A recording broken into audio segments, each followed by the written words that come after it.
from now. Okay, welcome everybody to the Interdisciplinary Speaker Series for the Ethics of Argumentation. Today we have a special pleasure, namely we have Sharon Bailin and Mark Battersby talking. Sharon Bailin is an emeritus at Simon Fraser and Mark Battersby is an emeritus at Capilano University. But you probably know them because they are the authors of the very famous and great textbook, Reason in the Balance, in the Inquiry Approach to Critical Thinking, and a lot of associated work on critical thinking and critical thinking as inquiry and the epistemic dimensions or argumentation as applied epistemology. And they have they have created many papers, some of which are collected in the collection Inquiry, a New Paradigm for Critical Thinking. And today they're going to talk to us about collaborative oppositionality, judgment revisions, and critical thinking education. Please take it away. Okay, I'm going to share my screen if I can here. Okay. Well, Mark and I are delighted to have a chance to discuss some of our ideas about judgment revision and critical thinking education with you and to hear some of your views and ideas. So first of all, this is the structure of our talk. I'll begin with an introduction to the issue that we're going to be discussing. I'm going to talk about the centrality of judgment revision and about resistance to warranted judgment revision.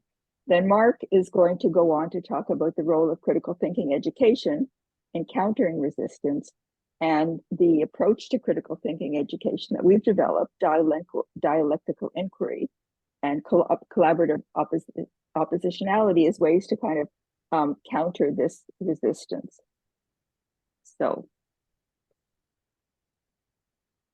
we believe that a primary goal of critical thinking education is teaching students to make reasoned judgments. And the role of sound argumentation in making reasoned judgments is obvious. But what's less recognized, we think, is that also making reasoned judgments implies modifying one's judgments when the reasons and the evidence aren't adequate to support them. Now, there is considerable evidence that a willingness to revise one's judgments when warranted is difficult to achieve.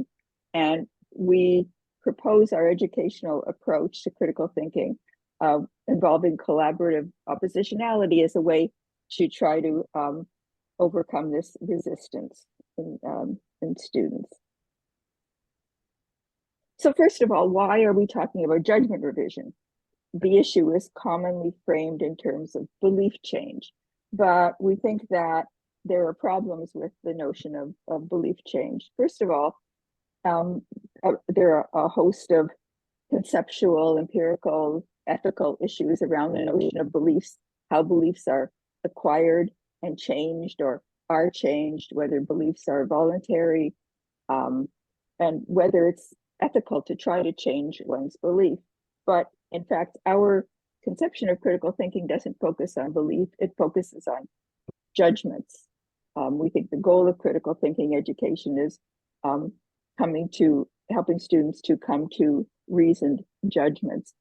And an important aspect of our judgments is that we make judgments. In other words, making judgments is a kind of active process and therefore amenable to educational intervention. Now, also in terms of the notion of change, it can evoke a kind of conversion, a kind of wholesale conversion of one's view. And we use revision to emphasize the idea that, in fact, judgments are often modified. The modification often has degrees and very often takes place over time in the face of new evidence and argumentation. So we talk about judgment revision, that's our focus. And we argue that a focus of critical thinking education shouldn't be about changing students' beliefs, but rather should be directed at the process by which they make and revise their judgments. And it should guide them in employing a judicious evaluation of competing positions to arrive at and to modify their judgments. Now, it's important for us to be clear that we're talking about warranted judgment revision, that is, revision of one's judgments when it's justified by the weight of evidence and arguments, and constantly changing one's judgments without this kind of judicious weighing is not an epistemic virtue. And what we don't want is what Scott Aiken, thank you, Scott, has so eloquently called a community of doxastic weather vanes, constantly changing their orientation depending on the last gust of argumentative wind. I think that captures what we're not talking about. Also, revising one's judgments in the face of poor reasons is an epistemic device. So we're talking about, when we talk about judgment revisions throughout, we're talking about warranted judgment revision. And the importance of warranted judgment revision is emphasized in a great deal in the literature on critical thinking, in various kinds of argumentation theories. For example, Matt Lipman describes critical thinking as focused on judgment, according to criteria, sensitive to context, and importantly, self-correcting. Harvey Siegel talks about being appropriately moved by reasons. Judgment revision is also central to the literature on open-mindedness. It's considered an important virtue for virtue argumentation theorists, such as Cohn and Aberdeen. And also, warranted judgment revision is also, we think, implicit in the arguments about the value of the adversarial model of argument, of adversariality in argumentation, because the main argument offered in favor of adversariality in argumentation is that the strongest views on both sides will be put forward and the best view will prevail. But the best view will prevail only if those holding less justified reviews are willing to revise their judgments. Also, warranted judgment revision is important in the argumentative theory of reasoning, Mercier et al. There, the success of argumentation depends on this division of argumentative labor, and it depends within that division of argumentative labor of the receivers of the argument changing their views based on the best arguments. So there's considerable agreement that warranted judgment revision is important for epistemic improvement. However, there's also considerable evidence that people tend to resist revising their judgments, even in the face of discrediting evidence. I mean, there's a lot of empirical research going back even to Jennings et al. 1981, and considerable research since then about the resistance people show to revising their judgments. And in fact, people often become more entrenched in their original views when they're defending them against opposing arguments. Why? What are some of the factors? There are a host of factors that come up in the literature. So some of these are epistemic and cognitive. In order to be willing to revise one's judgments, one has to be aware of the arguments, the opposing arguments to the view one holds, to the objections, to the responses, to the whole debate.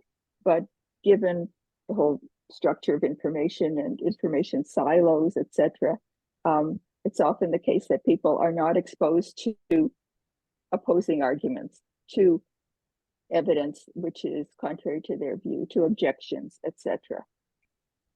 And even when they are, it's often a straw person version of an opposing argument that they are exposed to, one that has been proposed by an opponent of the position. So there's also often a lack of exposure to credible versions of opposing arguments.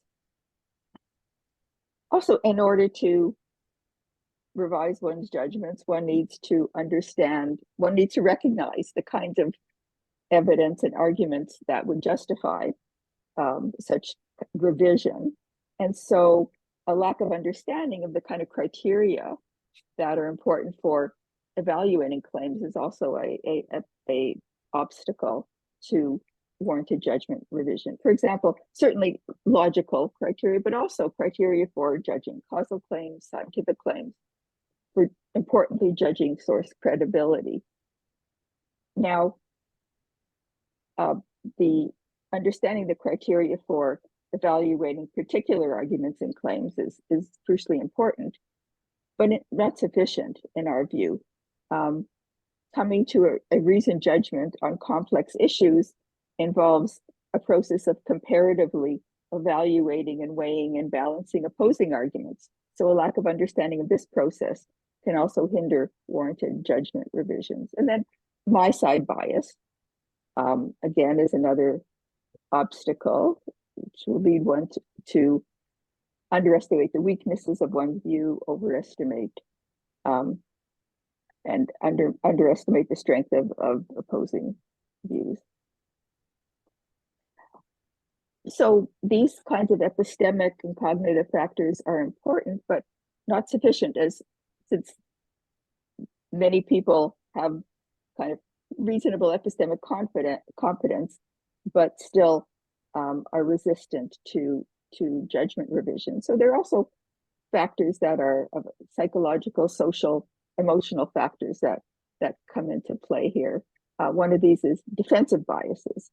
That is, people tend to very often identify with their beliefs, and so they protect them as a way of kind of protecting their sense of self, their self-worth, their identity, and so resist judgments which may challenge these beliefs. Another kind of a social factor, which I think is very powerful, considerable evidence that that's very powerful, is a kind of motivated cognition, cultural cognition. That is, people maintaining a commitment to the judgment of their group as a way of expressing their identity, their solidarity with the group, and thus resisting evidence which challenges these judgments and could affect their social relationships. And there's, again, a considerable empirical evidence about a kind of biased evaluation of arguments and evidence related to cultural cognition. And there's also, we've also categorized some kinds of factors as attitudinal. One of these has to do with the adversarial framing of argumentation. That is, the framing of argumentation as a kind of a win-lose proposition. We think disincentivizes judgment revision, because revising one's judgments is losing, right? You're giving in to the opposition, you're losing. So it's a disincentive to revising one's judgments. And the goal of winning can really supersede the goal of coming to a reasoned judgment. This also kind of a framing of argumentation as a contest between two opposing views can also result in overemphasizing the difference between the positions, can result in a position being stated with more confidence than is justified by the evidence, and can also lessen the likelihood of a judgment that involves some kind of a give and take between the views, a modification of the views, a qualification of the views. It frames the issue more as a kind of forced choice. Then there's another set of attitudinal factors. One is excessive certainty. That is, if you're very certain that your view is right, you're not likely to consider opposing views. There are a number of different kinds of explanations for excessive certainty. One is the overconfidence bias, the cognitive bias of evaluating one's subjective evaluation of view is not in keeping with the objective validity of the view. Another is just the general discomfort at uncertainty people don't like uncertainty. And so there's a tendency to express more certainty than is justified by the context, by the situation. But another factor here in terms of excessive certainty is epistemic. That is a lack of understanding of the kind of evolving, self-correcting nature of inquiry. So one people can feel a kind of pride if they don't understand that inquiry evolves, that particularly in science, it's very evident. Don't understand that views change justifiably, and that's a virtue of inquiry. Can feel a kind of pride at not changing their mind, not revising their judgments, and a kind of criticism of those who do as not knowing what they're talking about. And a final kind of attitudinal factor that I'm going to talk about is a lack of what Dan Cohen has called reason responsiveness. If in order to be in a position to revise one's judgments, if warranted, one has to really listen to opposing arguments and be responsive to the reason, and really listen in order to understand, and not just listen in order to critique, to oppose. And that's a kind of prerequisite of the kind of serious consideration of opposing views, which can lead to judgment revision. So there's our challenge. We think that judgment revision is warranted judgment revision is important. What can we do in critical thinking education in order to foster this virtue? So I'll turn it over to Mark. Thanks, Sharon. So we think that critical thinking courses can be quite an antidote if you're not already quite depressed by the list of barriers and challenges that Sharon has presented. One of the happy considerations is that students tend not to be as committed to worldviews and embracing their whatever positions and judgments they have. So we're working with students who are, by and large, are more open to change.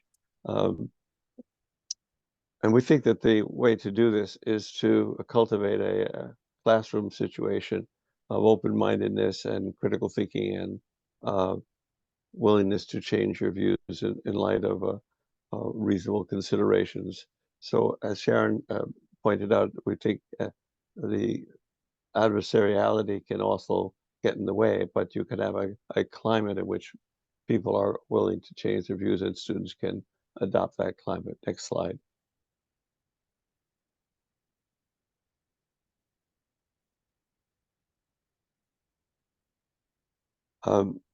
So the idea here is to now, while we're teaching the epistemic competencies, helping students identify bad arguments, fallacies, and the like, and when it's reasonable to change your views, we also want to cultivate a commitment to such willingness. And so the classroom situation is both designed to, our approach is both designed to teach relevant competencies, consideration of alternative views, such as Sharon mentioned, but also to help students realize the virtue of this kind of approach to their intellectual life. Next slide. So we want students to identify with being a reasonable being, just like I suspect and hope most of the people listening to this talk see themselves as reasonable and committed to changing views when a reason suggests they should. But that's not, as Sharon rightly pointed out, a universal attitude. But we think we can cultivate this through the experience of participating in rational and reasonable discussions in the classroom, where the exchange of arguments and views is not a contest, but part of a shared epistemic goal. and also help students realize the inherent uncertainty of knowledge, even the best efforts, so that one ought not and need not embrace with great certainty whatever views they hold. And lastly, it's not just in the face of arguments and other people's points of view that one should consider one's own view, but as a life decision to subject one's own views to ongoing reflection and self-assessment. Every once in a while, seeking out alternative views to make sure that your view is still something that you think is reasonable and well supported. Next slide.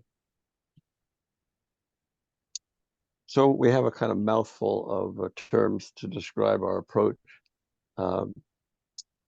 We've struggled with this language, but it's the best we could come up with. Our approach with the dialectical inquiry aspect is that students learn that their views should be based on an appropriate investigation of the evidence supporting it. And secondly, that working in groups through a kind of critical process is one of the best ways to get to a well-reasoned judgment. So we want to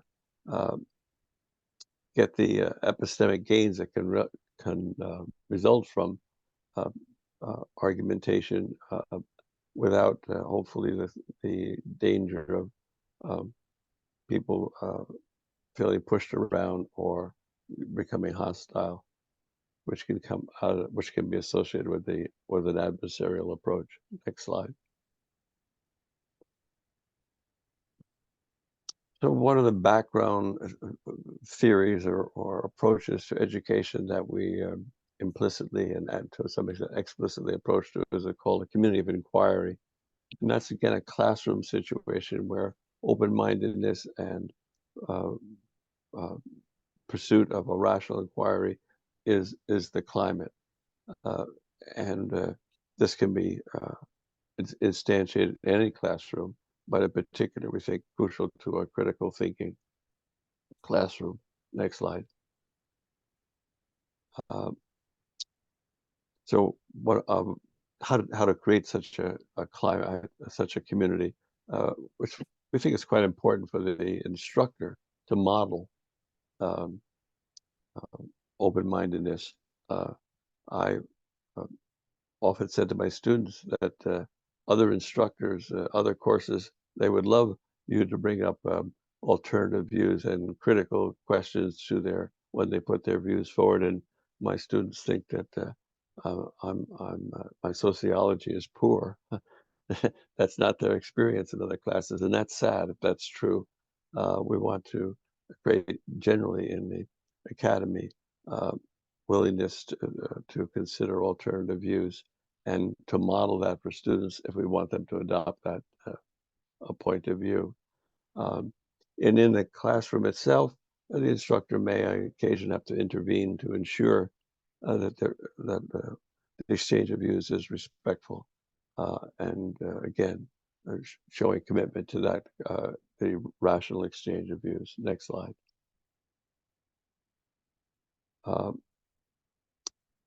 So this is a bit of a redundant slide here, but one of the points that Sharon raised is that people are often unwilling to change their minds because it could influence their participation in their community, that they could have to abandon their community if they were to change their mind. So what we want to do is create a community in which being willing to change your mind is part of being members of the community.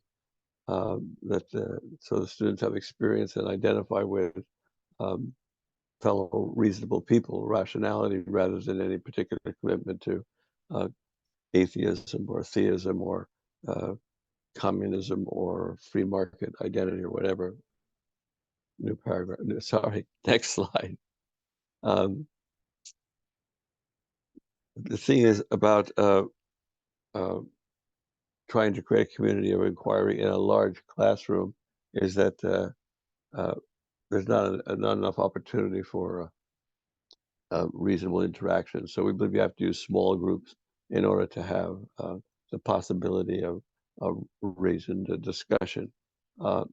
And as Mercier and others and Sharon alluded to it, we know that groups can actually be a very effective tool for coming to well-reasoned judgments, provided that there's sufficient criticality built into the groups, and we'll talk about that shortly. And one of the other advantages of these groups is providing students with an opportunity, which many of them will never have had, of having a reasoned discussion about issues. It can be quite a novel and empowering experience for students. Next slide. Now, to move away from the group approach back to the issue of dialectical inquiry, one of the critiques that we have of traditional critical thinking courses is they're focusing on single arguments. And in fact, complex issues involve multiple arguments. It wouldn't be complex, it wouldn't be controversial if there weren't arguments on both sides. So that it's very important for students to recognize the importance of the dialectic of whatever the issue is. And we've designed the curriculum and the instruction to try to avoid the absolutely classic and common biases of my-side bias and confirmation bias. It plagues all of us, and we need tools to help students avoid that.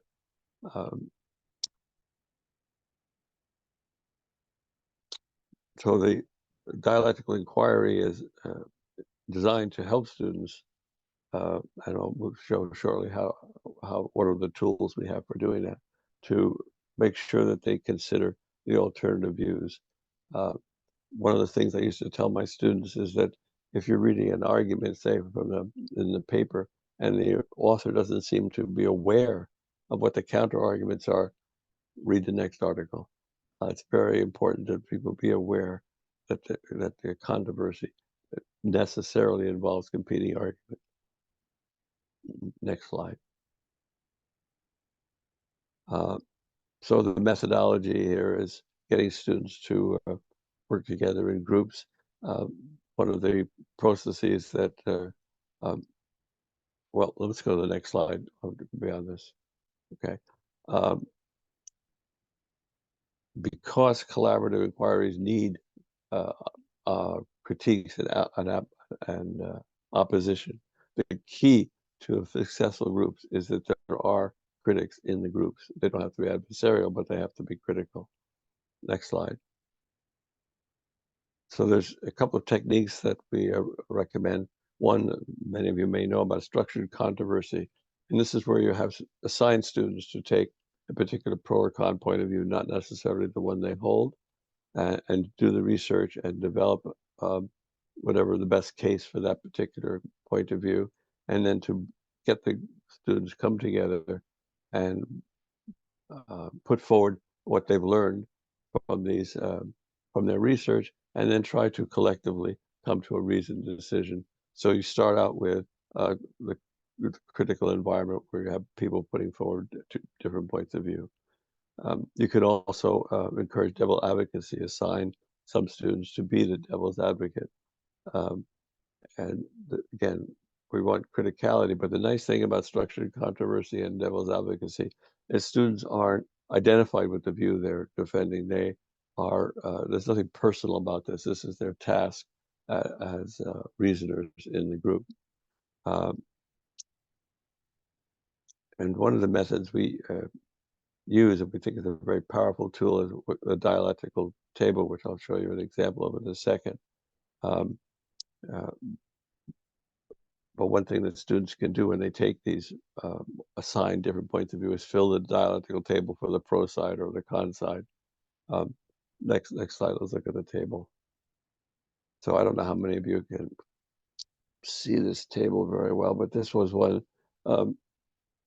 example of a dialectical table surrounding an issue, which was a big issue, or still is a big issue, I guess, in Canada, though it has been resolved. There are laws now which allow for and facilitate physician-assisted death. And so you could you could look at an argument and say, well, surely someone has a right to decide on their lives, and they have a right to determine when they die. So that could be the whole argument, but that isn't the whole argument. There are counter arguments. There are dangers legitimizing such a practice, and there also are other kinds of solutions to uh, uh, the kind of misery that would tempt someone to take to ask for someone to assist them in their lives. And so, as you can see, uh, if you want to think about this question, you can't just think about the right to die or how horrible it is for people to suffer, because there are all sorts of counter arguments and potential uh, unintentional consequences if it's the laws and if this is made legal. And that this table pictures that illustrates that kind of dialogue, and filling in that dialogue makes you think about these pro and con arguments appropriately. New paragraph, new slide. Um, uh, so having created the table and seeing the arguments pro and con, it may well be actually that students come to the view that the best position is in fact a modification. And in fact, I think the Canadian law has attempted to do that. It requires that people have a doctor's authorization and that they be close to in some kind of terminal illness. So there's a whole bunch of constraints put on the physician assisted death to try to prevent some of the unintended consequences that were listed on the chart. And so it produces a much more nuanced point of view. The other thing students need to recognize, we all do, of course, is that you only have a certain amount of information, you devote a certain amount of time to your inquiry, and that your confidence level should reflect the level of evidence that you have available to yourself.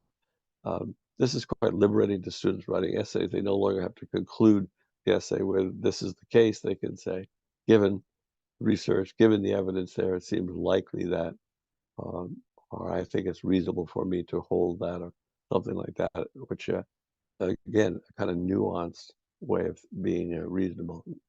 Next slide. There's been some misunderstanding of our view.